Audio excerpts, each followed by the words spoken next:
Students, good morning. कैसे हैं आप लोग? मेरा नाम है रोहित सिंघल। स्टूडेंट, आज हम डिस्कस करेंगे कैपिटल बजटिंग। आगे की तरफ बढ़ते हैं। आपको याद होगा लास्ट क्लास में हमने ये टॉपिक डिस्कस किया था, मीनिंग ऑफ दिस चैप्टर, कि क्या मतलब होता है कैपिटल बजटिंग का, और टेक्निक्स के नाम केवल देखे थे ओनली, और कुछ नहीं किया, केवल नाम सुने थे ये मान लो। तो हमने डिस्कस किया था कि ओल्ड टेक्निक्स होती है जहाँ पे प्रेजेंट वैल्यू फैक्टर का कंसीडर नहीं करते, और न्यू टेक्निक्स होती है जहां पे पीवी फैक्टर को कंसीडर किया जाता है। तो जहां पे पीवी फैक्टर को कंसीडर नहीं किया जाता उसे अपन बोलते हैं ट्रेडिशनल टेक्निक्स या non discounted cash flow techniques. ठीक है, इसमें मेनली आते हैं दो टेक्निक्स, पेबैक एंड एआरआर।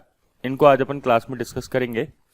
और मॉडर्न या न्यू टेक्निक्स में आता है NPV, IRR and profitability index. ठीक है, अब इस चैप्टर को अपन आगे बढ़ाने से पहले मैं आपको एक और स्लाइड दिखाना चाहता हूं, बिल्कुल प्रैक्टिकल, तो आपको पता लगेगा कैपिटल बजटिंग आखिर है क्या। फिगर्स मत देखो, बस केवल ऑब्जर्व करो। जैसे एक छोटा सा केस स्टडी टाइप है, एक छोटा सा एग्जाम्पल मान लो आप। इसमें क्या लिखा है जरा देखते हैं। Toyota has a plant all over the world.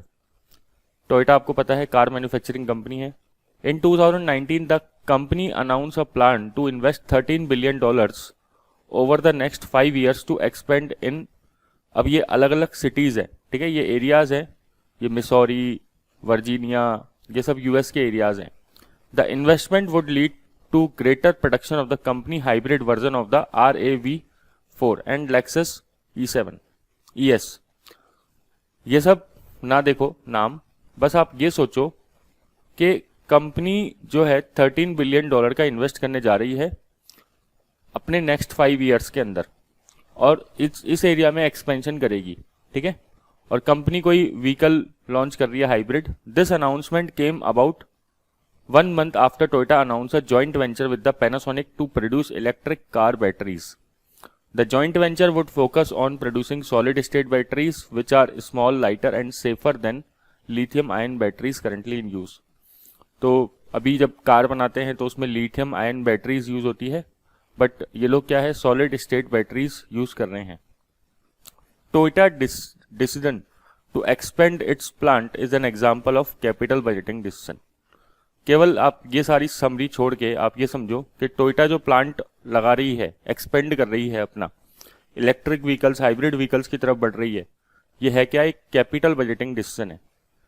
ठीक है, तो इसमें बहुत, जैसे $13 बिलियन का इन्वेस्ट होगा, उसमें बहुत सारे रिस्क होंगे, रिवॉर्ड्स होंगे। ठीक है, ऐसे ही देखो ये एलॉन मस्क, आपको पता है स्पेस एक्स कंपनी जो है एलॉन मस्क की है। ठीक है, स्पेस एक्स एक प्राइवेट कंपनी है जो स्पेस के फील्ड में है। तो जैसे नासा है इंडिया में, जैसे नासा है यूएस में, वैसे इसरो है इंडिया में।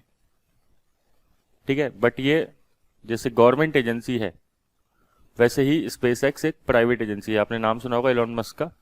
Certainly think so Musk famous launch SpaceX with the goal of commercialising space travel. What is less known is SpaceX is also working on Starlink. ये पता है, ये नहीं पता आपको?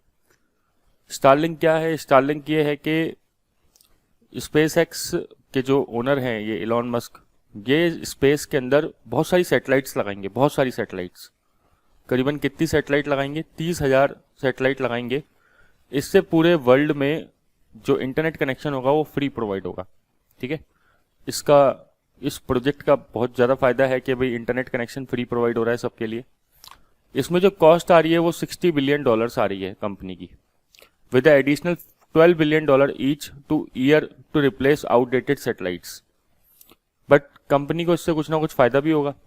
और केवल कंपनी स्पेस एक्स ही अकेली नहीं है। आपने सुना होगा वर्जीनिया एटलांटिक एयरवेज, है ना, वर्जिन एटलांटिक एयरवेज, ये भी एक अच्छी कंपनी है जो स्पेस के फील्ड में काम कर रही है। ये इंडिया में भी आई थी थोड़े टाइम के लिए। तो owner sir Richard Branson is also working on the commercial space travel. और अमेजोन भी, अगर आपने देखा हो तो डिस्कवरी वगैरह, तो अमेजोन भी स्पेस के फील्ड में वर्क कर रही है। ठीक है, डिस्कवरी पे कई बार जो शोज आते हैं उसमें अमेजोन का भी दिखाते हैं। ठीक है, तो आपको ये समझने की जरूरत है कि यहाँ पे इतना सा केवल कि कंपनी इतना बड़ा इन्वेस्टमेंट जो कर रही है, और ये जो इन्वेस्टमेंट करेगी उसके बदले कंपनी कुछ ना कुछ रिटर्न एक्सपेक्ट करेगी। बट ये भी कैपिटल बजटिंग डिसीजन है, ये क्रक्स है इस मैटर का, है ना। हालांकि स्टारलिंक जो प्रोजेक्ट है उसका बहुत क्रिटिसिज्म भी हो रहा है, क्योंकि स्पेस में डेब्रीज बहुत इकट्ठी होगी। डेब्रीज मतलब कि स्पेस का जो जंक है, क्योंकि ये सैटेलाइट खराब होगी, 30,000 सैटेलाइट्स ये आपस में भिड़ेगी, है ना। दूसरी सैटेलाइट्स जो अच्छी सैटेलाइट है उनसे ही भिड़ सकती है, तो उधर भी नुकसान हो सकता है। स्पेस में फिर हम कचरा पॉल्यूशन फैला रहे हैं, एक ये बहुत बड़ा इशू है, ठीक है। तो इसलिए बड़ा क्रिटिसिज्म भी हो रहा है इस प्रोजेक्ट का, लेकिन ये प्रोजेक्ट भी है, आपको पता होना चाहिए ये सब चीज़ें, ठीक है। एज अ जीके भी पता होना चाहिए। तो आज अपन चालू कर रहे हैं ट्रेडिशनल या non discounted cash flow techniques. Traditional techniques जो है वो है दो टाइप की, मेनली पेबैक एंड एआरआर। वैसे और भी होती है, जैसे पोस्ट पेबैक भी होता है, बट पोस्ट पेबैक अपने कोर्स में नहीं है, ठीक है। तो payback and ARR upon discuss करते हैं जो अपने कोर्स में है। पेबैक मतलब क्या होता है? पेबैक मतलब कि असेट्स के अंदर, जैसे आज आप कोई असेट्स परचेज कर रहे हो, जैसे प्रोजेक्ट ए में पैसा लगा रहे हो और इसकी कॉस्ट है 1 लाख की, ठीक है। 1 लाख रुपीज आप प्रोजेक्ट ए में पैसा लगाने का सोच रहे हो। इसकी प्रोजेक्ट की लाइफ है 7 ईयर्स, और हर साल आपको, एवरी ईयर आपको कैश फ्लो मिलेगा, कैश इनफ्लो मिलेगा 20,000 का।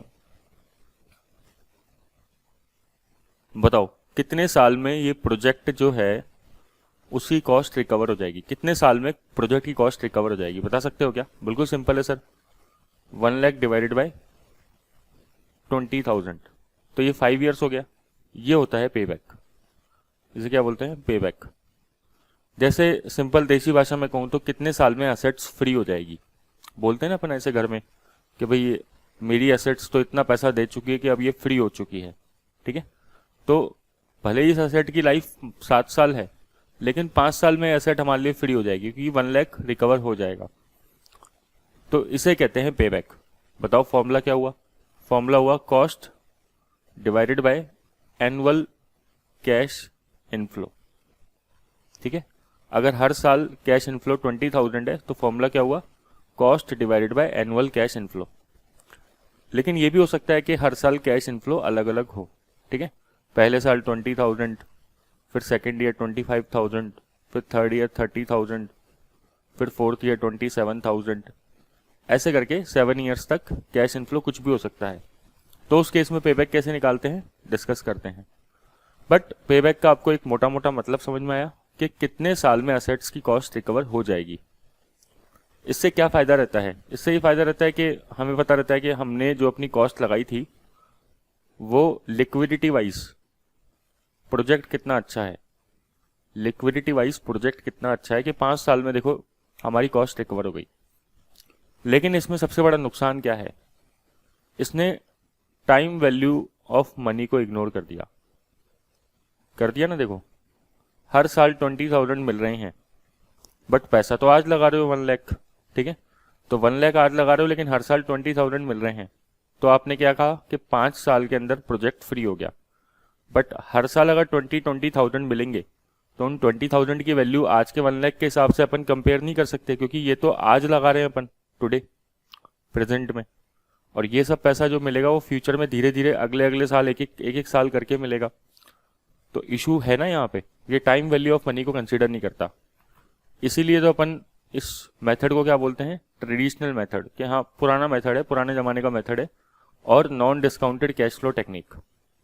तो सर फिर पढ़ क्यों रहे हैं इस मेथड को जब ये इतना पुराना है? तो बस जो स्मॉल कंपनीज होती है ना, छोटी कंपनीज, उनके लिए ये मेथड ठीक है एक सुनने के लिए, क्योंकि वो जब भारी मेथड लगाएंगे जैसे नेट प्रेजेंट वैल्यू मेथड लगाएंगे तो उसमें इतने ज़्यादा उनके पास कंपनी का रिसोर्सेज नहीं होते, इतनी मैन पावर नहीं होती, इतना स्किल नहीं होता कि वो सब चीज़ें जानते हैं। तो वो सिंपली कैलकुलेशन कर लेते हैं पेबैक के बारे में, ठीक है।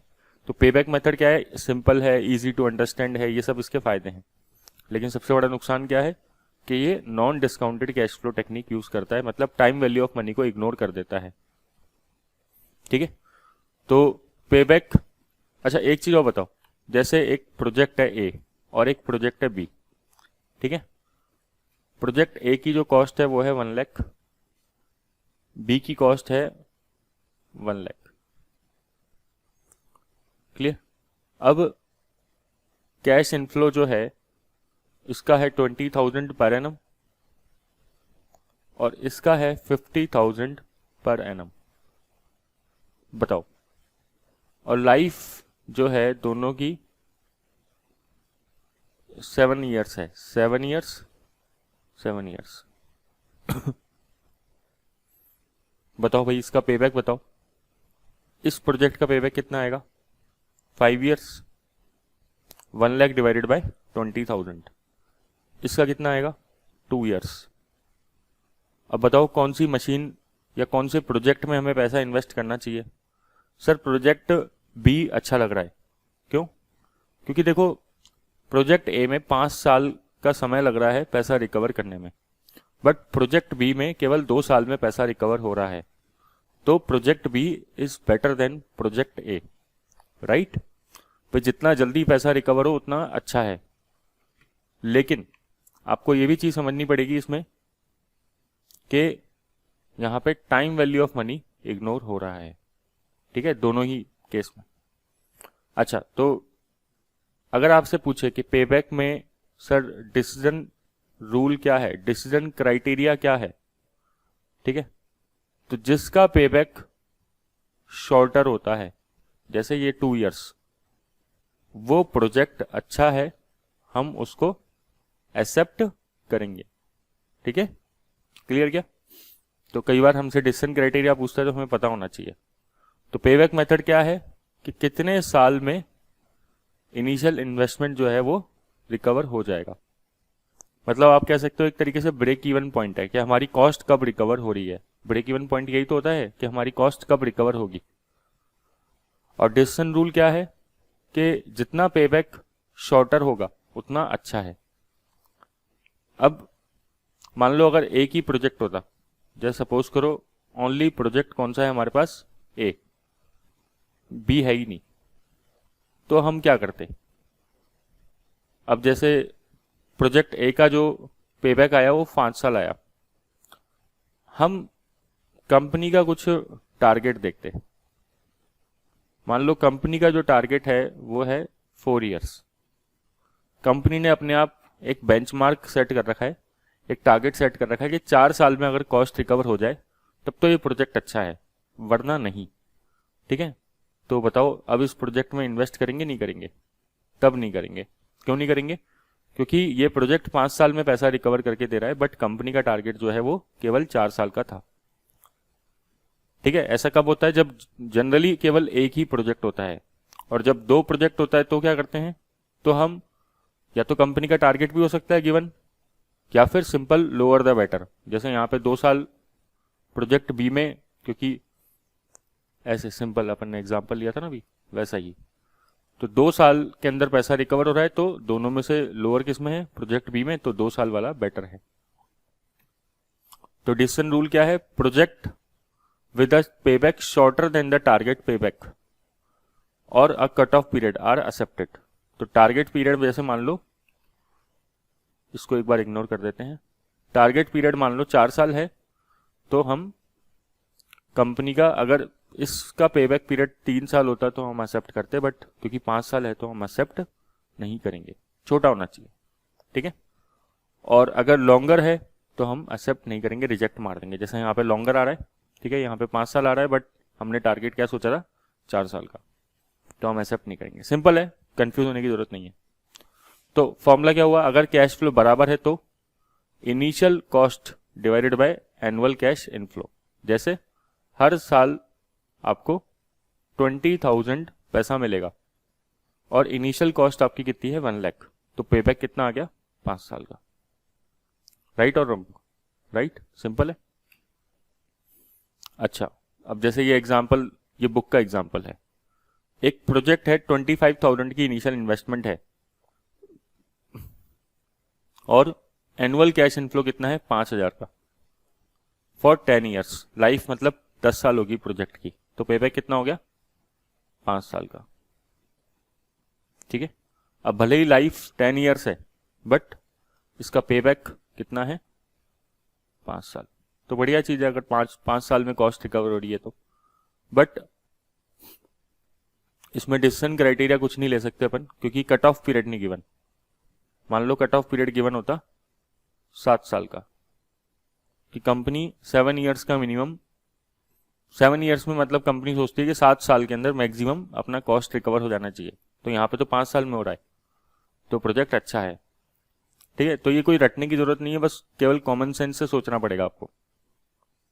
ठीक है, जितना पेबैक छोटा होता है उतना अच्छा है। अब बात करते हैं अगर कैश फ्लो बराबर नहीं है हर साल तो क्या होगा। ठीक है, cash flow are not constant, तो क्या करेंगे। एक एग्जांपल देखते हैं, उससे आपको समझ में आ जाएगा। एक प्रोजेक्ट है, उसकी कॉस्ट है 1,50,000। ठीक है, ये कॉस्ट है प्रोजेक्ट की। लाइफ जो है 1 2 3 4 5, यहां पे 60,000 रिकवर हो रहे हैं, यहां पे 90,000, फिर 30 और 50। ये क्या है, ये कैश इनफ्लो है। ठीक है, इसी को नेट कैश फ्लो भी बोलते हैं, और इसी को सीफेट भी बोलते हैं, कैश फ्लो आफ्टर टैक्स। इस पे डिस्कशन बाद में करेंगे, ये होता क्या है बेसिकली। ठीक है, कैसे निकालते हैं कैश इनफ्लो। अब बताओ जरा, इसका पेबैक कितना है। मैं आपसे पूछ रहा हूं क्या, कि पेबैक बताओ इसका कितना है। तो कैसे बताओगे सर, 1.5 लाख की कॉस्ट है। ठीक है, पहले साल 60,000 रिकवर हो रहे हैं, दूसरे साल 90,000 रिकवर हो रहे हैं। फर्स्ट ईयर में क्या कॉस्ट रिकवर हो गई 1,50,000? नहीं रिकवर हुई। सेकेंड ईयर में हो गई क्या मिला के 1,50,000? हाँ हो गई।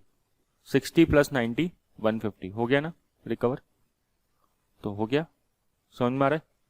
तो पेबैक कितना हुआ बताओ, 2 साल पेबैक हुआ। पेबैक एग्जैक्टली कितना हो गया, 2 साल। ऐसा भी क्वेश्चन एग्जाम में आ जाता है।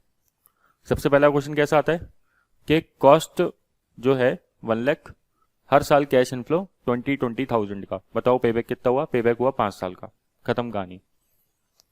ठीक है, 1 लाख डिवाइडेड बाय 20,000। दूसरा तरीका ऐसे। अब आपके मन में आ रहा होगा सर थोड़ा सा फिगर को है ना मॉडिफाई करते हैं, मजा तब आएगा। ठीक है, तो बिल्कुल मजे की जरूरत है क्वेश्चन के अंदर। तो इसको करते हैं 60,000 और इसको करते हैं 60 +। चलो अब बताओ। हाँ, अब फर्स्ट ईयर में 60,000 रिकवर हो रहा है। ठीक है, सेकेंड ईयर में कितना हुआ 50। 60 + 50 110, 110 + 30 कितना होता है 140। अब आप देख रहे हो मेरे को टोटल लगाने की जरूरत पड़ रही है साइड में। तो इस केस में इसलिए क्योंकि टोटल लगाने की जरूरत पड़ती है ना, तो अपन क्या कहते हैं, एक बार मैं इसको थोड़ा सा छोटा कर देता हूं। तो इसलिए हम कहते हैं कि चलो एक और कॉलम बना लो साइड में, क्यूमुलेटिव कैश इनफ्लो का। क्या बोल रहे हैं हम, क्योंकि टोटल लगाने की जरूरत पड़ रही है तो क्यूमुलेटिव कैश इनफ्लो का साइड में क्यों ना कॉलम ही बना लिया जाए, तो थोड़ा सा काम इजी हो जाएगा। 60,000 + 50 1,10,000, 110 + 30 1,40,000, 140 + 30 170। एक बार पूरा ही बना लेते हैं कॉलम। 170 + 50 कितना होता है 220 होता है। अब आप बताओ सर 3 से 4 साल के बीच में आंसर आ रहा है, बताओ सोचो या नहीं। 1,50,000 की कॉस्ट है, 3 साल में 1,40,000 रिकवर हो जाएंगे और चौथे साल में 170 रिकवर हो रहे हैं। तो आंसर कितने के बीच में आ रहा है, 3 से 4 साल के बीच में आ रहा है। राइट और रॉन्ग, बिल्कुल सही बात है सर, 3 से 4 साल के बीच में आंसर आ रहा है। तो मिनिमम 3 साल लग रहा है, राइट। ठीक है, बट 3 साल के अंदर हमारे 1,40,000 ही रिकवर हुए। हमें कितने चाहिए थे 150। तो अभी कितना बाकी रह गया 10,000 रह गया, नहीं रह गया। 1,50,000 की कॉस्ट थी, 140 रिकवर हो चुके हैं, तो 10,000 बाकी रह गया डिवाइडेड बाय। इसके बाद नेक्स्ट ईयर में कितना रिकवर होगा, 4th ईयर में 30,000 और रिकवर हो जाएगा। तो ऐसे करके पेबैक निकलेगा। इसका लॉजिक क्या है, सोचो 30,000 फोर्थ ईयर में पूरे साल भर में रिकवर हो रहा है, मतलब पूरे फोर्थ ईयर में 30,000 रिकवर हो रहा है, लेकिन हमें कितना चाहिए 10,000। क्यों? क्योंकि 3 साल तक 140 ऑलरेडी रिकवर हो चुका है, तो बाकी कितना बचा 10,000 बचा। तो 10,000 कौन से ईयर में रिकवर होगा, फोर्थ ईयर में रिकवर होगा। जब पूरे साल भर में, ऐसे बोलो, जब पूरे साल भर में 30,000 रिकवर हो रहा है तो 10,000 कितने टाइम में रिकवर होगा, 1/3 हो गया। ठीक है, साल में 12 महीने होते हैं, ठीक है, साल में 12 महीने होते हैं, तो 1/3 कितना होता है 4 मंथ। तो मैं कह सकता हूँ कि 3 ईयर्स एंड 4 मंथ लगा पूरा 1,40,000, पूरा 1,50,000 रिकवर होने में। समझ में आ रहा है 3 ईयर्स एंड 4 मंथ कैसे निकला, 1/3, 12 मंथ का 1/3 किया 4 मंथ। बट अपन इतना नहीं करेंगे, अपन सीधा 3.33 ईयर्स करके छोड़ देंगे। ठीक है, 10/30 करोगे तो 0.33 आएगा, और 3 + 0.33 3.33 ईयर्स, इतना करके छोड़ सकते हैं। इससे ज़्यादा अपन से एक्सपेक्ट नहीं करता एग्जामिनर। बट अगर आप मंथ में भी निकालना चाहते हो खुद के सेटिस्फेक्शन के लिए, तो पता होना चाहिए। क्लियर क्या? तो ऐसे हम क्या करते हैं, पेबैक निकालते हैं अगर कैश इनफ्लो हर साल कांस्टेंट नहीं होता तो। क्लियर? तो हमें क्या बनाना पड़ेगा, साइड में क्यूमुलेटिव कैश इनफ्लो की टेबल बनानी पड़ेगी, कॉलम बनाना पड़ेगा एक छोटा सा। तो अगर कैश इनफ्लो अगर यूनिफॉर्म नहीं है तो क्या करेंगे, payback is calculated by process of cumulative cash inflow till the time when cumulative cash inflow become equal to the original investment outlay. Original investment outlay मतलब कॉस्ट। सिंपल सी बात, ये क्या है, कॉस्ट ऑफ असेट्स। आउटले मतलब क्या होता है, बाहर कोई चीज जा रही है, ओरिजिनल इन्वेस्टमेंट आउटले, राइट। तो चलो इस क्वेश्चन को देखते हैं जरा। ये भी आपका CS एग्जीक्यूटिव के मॉड्यूल में गिवन है। मैंने एग्जैक्टली CS एग्जीक्यूटिव के मॉड्यूल से ही क्वेश्चन उठाए हैं ज़्यादातर, जितना मिल सका मेरे को। जहाँ पे नहीं मिले क्वेश्चंस अप्रोप्रिएट, तो फिर मैंने उसको दूसरी बुक से या फिर खुद के बनाए हुए क्वेश्चन से।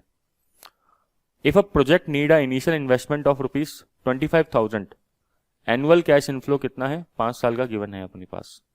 ठीक है, तो पेबैक कैसे निकालोगे, पहले लिखते हैं कैश इनफ्लो 6,000, 9,000। आप मेरे साथ अभी कॉपी पे कर रहे हो, ठीक है ना, मैं ये मान रहा हूं 6, 9, 7, 6,000, 4,000। ठीक है, ईयर्स 1, 2, 3, 4, 5। अब क्यूमुलेटिव कैश इनफ्लो 6,000, क्योंकि जब हर साल कैश इनफ्लो अलग अलग होगा ना, तो क्यूमुलेटिव कैश इनफ्लो बनाना ठीक रहता है।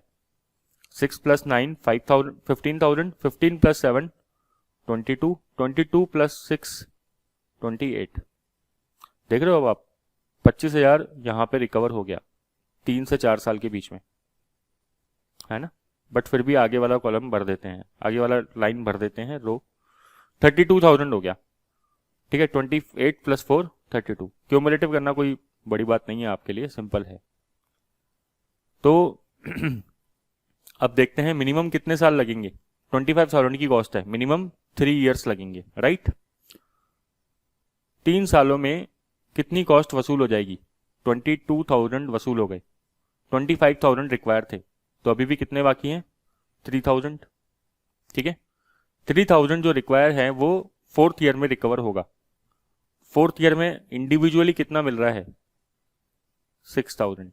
लॉजिक क्या है, जब पूरे साल भर में 6,000 मिल रहा है तो 3,000 कितने टाइम में मिलेगा, तो आधे साल में, 6 महीने में। तो इसको क्या बोलेंगे 3.5 ईयर्स। महीने आपको सोचने की जरूरत नहीं है, ठीक है। अगर सोचते हो तो ये आपकी एफिशिएंसी को बढ़ाता है, और नहीं सोचते हो तो भी चलेगा।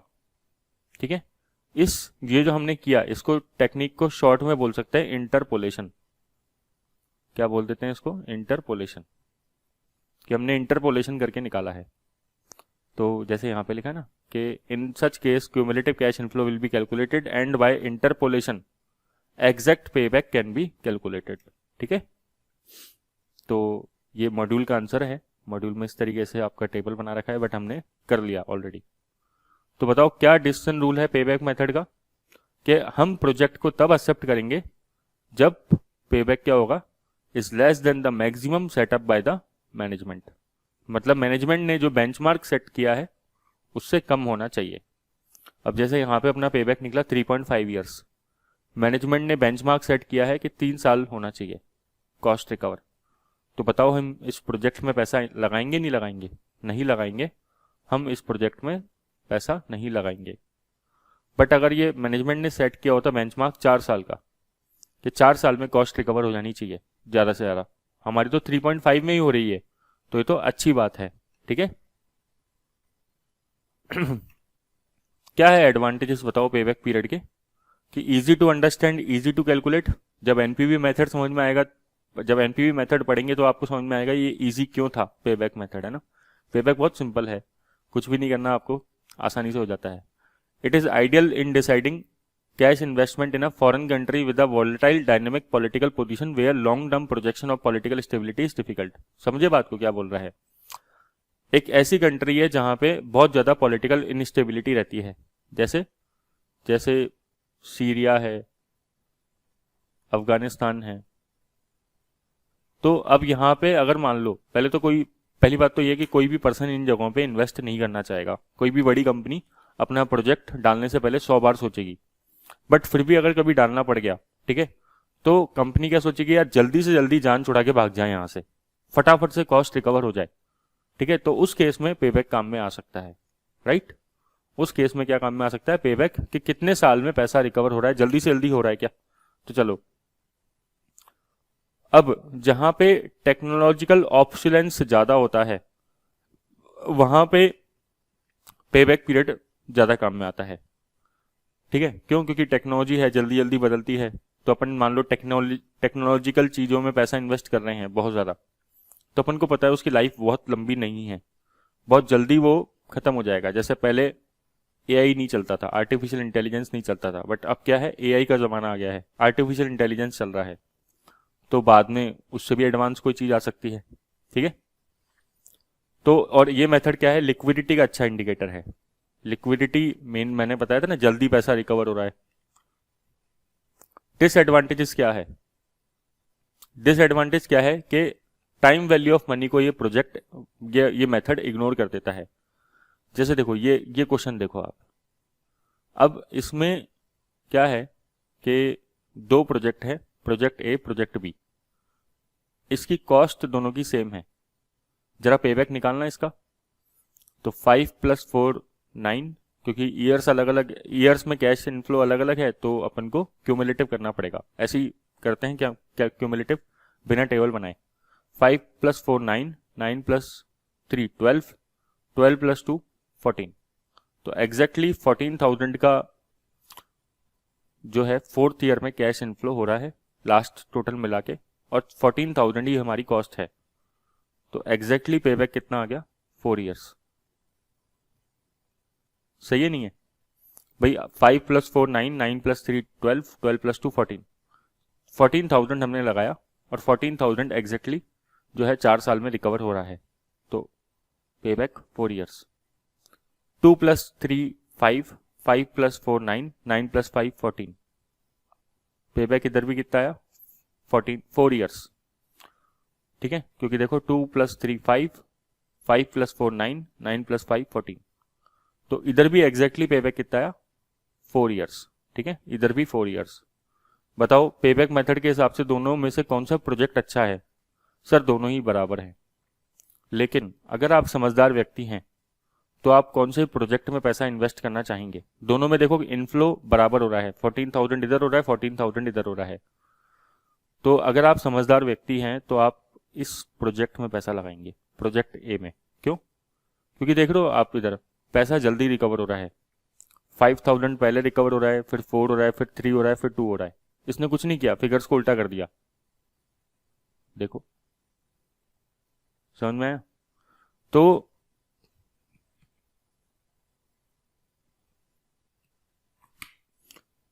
पैसा इधर जो है वो जल्दी रिकवर हो रहा है, फास्ट रिकवरी हो रही है, बड़ा पैसा देखो ज़्यादा जल्दी मिल रहा है, और यहाँ पे देखो छोटा पैसा पहले मिल रहा है और बड़ा बाद में मिल रहा है। तो समझदारी के हिसाब से हमें प्रोजेक्ट ए में पैसा लगाना चाहिए, लेकिन पेबैक मेथड क्या बोल रहा है, दोनों बराबर है, कोई सा भी इन्वेस्ट कर लो। ठीक है, तो ये पेबैक मेथड का डिसएडवांटेज है कि ये टाइम वैल्यू ऑफ मनी को कंसीडर नहीं करता, ये जानता ही नहीं टाइम वैल्यू ऑफ मनी क्या होता है। अच्छा, फिर एक और पेबैक मेथड का डिसएडवांटेज है, मैं आपको बताता हूँ क्या। एक क्वेश्चन छोटा सा लेते हैं, फिर आप बताना। एक एग्जांपल है, project A project B, cost है दोनों की 1 लाख।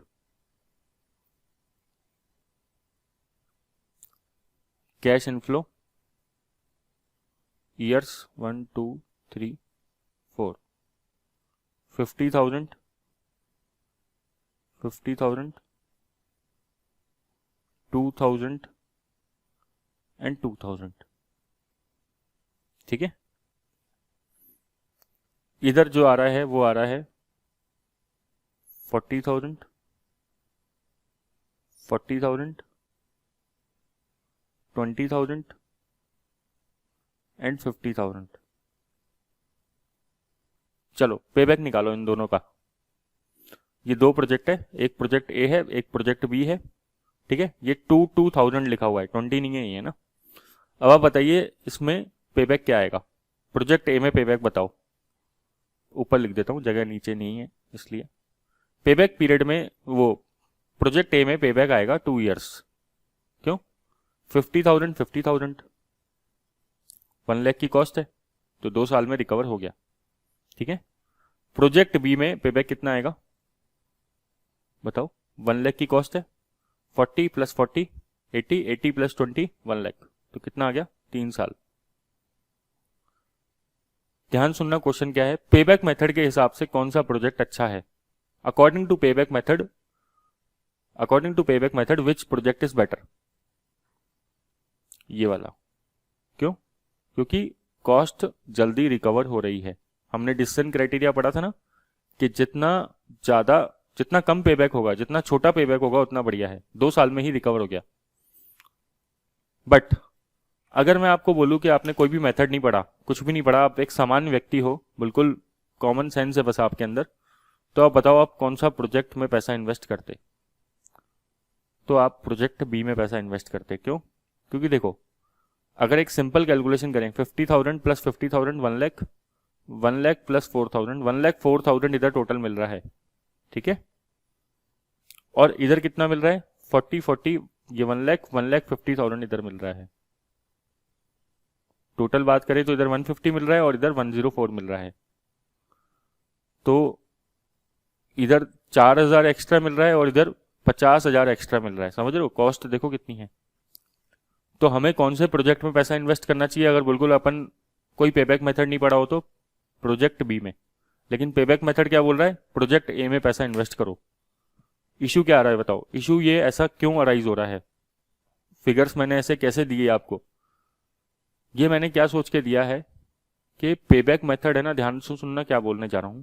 पेबैक मेथड हमेशा स्पीड ऑफ कैश इनफ्लो को चेक करता है कि कितना जल्दी कैश इनफ्लो रिकवर हो रहा है। जैसे यहाँ पे 2 साल में कैश इनफ्लो रिकवर हो रहा है, उसके बाद क्या कैश इनफ्लो हो रहा है प्रोजेक्ट में, वो पेबैक मेथड को मतलब नहीं है। ठीक है, कॉस्ट रिकवर होने के बाद क्या कैश इनफ्लो हो रहा है प्रोजेक्ट पेबैक को बिल्कुल भी मतलब नहीं है। ठीक है, कि जैसे कॉस्ट रिकवर हो गई 1 लाख, उसके बाद 2-2 हजार मिल रहा है, पेबैक ने बोला कोई मतलब ही नहीं है, 2 साल बस पेबैक हो गया, बस बात खत्म। यहां पे 3 साल पेबैक हो गया, उसके बाद क्या कैश इनफ्लो हो रहा है पेबैक को मतलब ही नहीं है। इसीलिए ध्यान सुनना, इसीलिए हम पेबैक की इसे लिमिटेशन कहते हैं कि पेबैक पूरे जिंदगी के कैश इनफ्लो को, पूरे लाइफ के कैश इनफ्लो को कंसीडर नहीं करता, बस केवल कॉस्ट रिकवर होने तक के कैश इनफ्लो को कंसीडर करता है। इसीलिए कॉन्सेप्ट आता है पोस्ट पेबैक का, जो अपने कोर्स में नहीं है। ठीक है, अब आप इस लाइन को पढ़ो। The payback method does not consider the cash inflow and income that may be earned beyond the payback payout period, so it is not good measure of profitability, it gives misleading result. तो छोड़ो ये point तो, ठीक है। क्या लिख रखा है, पेबैक मेथड जो है, पेबैक निकलने के बाद, पे आउट निकलने के बाद, कॉस्ट रिकवर होने के बाद जो कैश इनफ्लो मिलता है अर्नड बियॉन्ड द, समझ पा रहे हो इंग्लिश तो आप आराम से, तो उसको कंसीडर नहीं करता है। समझे बात को? इसलिए हम पोस्ट पेबैक पीरियड या पोस्ट पेबैक निकालते हैं। तो कुल मिला के बात क्या है कि क्वेश्चन में ऐसे आपको एमसीक्यू में डाल सकता है कि पेबैक पूरे लाइफ के प्रोजेक्ट कंसीडर करता है, नहीं करता है, केवल कॉस्ट रिकवर होने तक के, वो कॉस्ट रिकवर होने तक के कैश इनफ्लो को कंसीडर करता है, पूरी लाइफ के कैश इनफ्लो को कंसीडर नहीं करता है। राइट? अब आते हैं एआरआर मेथड पे। तो एआरआर मेथड हम क्या है नेक्स्ट क्लास में डिस्कस करेंगे। तो आज आप पेबैक मेथड को रिवाइज कर लीजिए, हमने काफ़ी डिटेल में डिस्कस किया, ठीक है। और कोई भी आपको दिक्कत आ रही है तो आप पूछ सकते हैं। Thank you.